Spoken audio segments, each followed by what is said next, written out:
Procedurat e nderimit për ndërtimin e hekurullës Hani Hotit Rinas është anuluar pavarësisht se kishte avancuar deri në fazën përfundimtare të përzgjedhjes së operatorit fitues. Lajmi është konfirmuar nga drejtori i hekurullës shqiptare Ergys Verdho, sipas të cilit gara ishte hapur në pranverën e vitit të kaluar dhe kishte vijuar normalisht deri në fazën finale, por më pas është vendosur anulimi i saj gjatë muajit nëntor. Pas kësaj procedurat janë rihapur në muajin dhjetor, duke i hapur rrugë një procesi të ri konkurrimi për realizimin e projektit hekurullor. Gara ka filluar në pranverën e vitit të kaluar, shkoi deri në finale dhe u anulua nga muaji nëntor.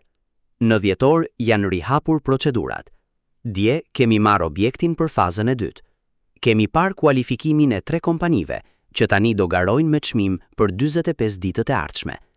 Nga shtatori mund të kemi një firmë fituese. Financimi ka mbaruar. Kemi marrë dhe kredin edhe grantin. Është 50-50. Në gare janë 2 kompani turke dhe 1 italiane.